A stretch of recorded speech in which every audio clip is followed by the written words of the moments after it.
London Real, sponsored by Bulletproof Coffee. How'd you like to see an 8-story building that rolls out of a sea container inflatable?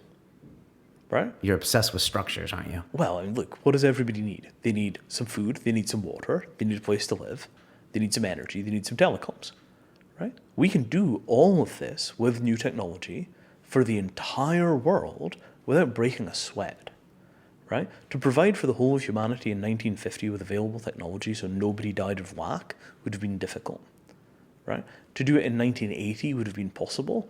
To do it in 2010 is getting to be just about imaginable. By 2030 or 2040, it's going to be easier to do it than not to. What keeps us from doing this? What keeps us from the markets from being efficient? The markets are efficient. Okay. The markets are efficiently concentrating wealth in the hands of the most capable people, right? Markets are evolutionary, and evolution is brutal, right? Put the weak to the sword, eat their carcasses. That is evolution. And people talk about cooperative modes of evolution and, social, sort of group selection and all the rest of this kind of stuff.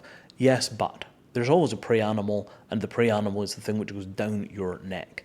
Capitalism is simply the preying of the strong upon the weak, right? Okay. If you want to have a social system that doesn't work that way, you have to start accepting that the weak are going to be taking things from the strong in ways which are completely unfair to the strong. But I'm strong. I could do that. It's my right. I evolved to do it. I'm going to do it, right? You begin to develop an anti-evolutionary culture. Now, whether or not that's the right thing or the wrong thing to do is a moral decision that people make, right? From my perspective, I think that we ought to make sure that everybody lives, but I also think that we shouldn't do that at the expense of the freedom of the strong, because the strong are the people that are going to give us new options, right? Okay. If you tax the Elon Musks of this world into the ground, the human race doesn't go to space.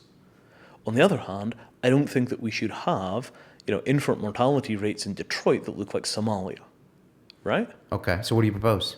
I think there's a ton of room in basic income, right? I think basic income is really worth a serious look. Whether it will work or not, let's try it in some small countries first and see what happens. Basic income, what's that? So basic income, you basically run a tax rate of around 50%, and the government writes everybody a check for $20,000 a year.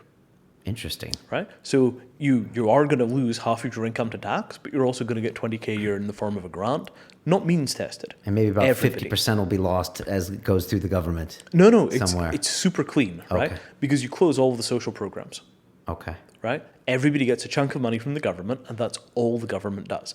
They don't do healthcare, they don't do education, they do nothing. They just redistribute wealth. I already don't like this, but I'm still listening. Well, I mean, look, if you're going to have a government that does redistribution, best it does nothing else. Right? Okay. All right. Or you can go down the libertarian path and do kind of law of the strong stuff.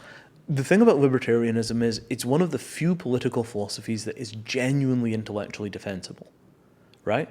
There is no doubt at all that you can bolt that thing down to philosophical truth, no questions asked. It's just if we actually try it, I'm not sure we're going to like it. Okay. Right? Again, let's have, Patrick Friedman? No, I don't. So Seasteading Institute. Okay. Right? Patri, son of David, son of Milton Friedman. Okay, yeah. So Patri's perspective is let's start some new countries, let's try some crazy government ideas, let's see what works. And I think that this is essential, right? I mean, capitalism runs on competition. The state is currently immune from competition because if you don't have the land, you can't start a country. And so we've completely stopped evolving governance. And this is freaking tragic, right? This whole thing about representative democracy, right? How old is it? 200 years, right? Yeah. 400 or so in the UK, but let's take the American example. So for 200 years, people have voted once every 4 years. Everything else in the world has changed. 200 years of voting once every 4 years. In every other area, life has speeded up by 1 or 2 orders of magnitude, right? Transport 1,000 times faster and cheaper and easier, and you still vote once every 4 years, right? A friend of mine runs an outfit called Liquid Law, and they have a banner they hold up which is 12 X's, and what it says is, in your lifetime, that is your total contribution to the way that your government runs. Oh, 12 X's. times? 12 votes. Oh, 12 votes, okay. That's all you're going to get in your lifetime.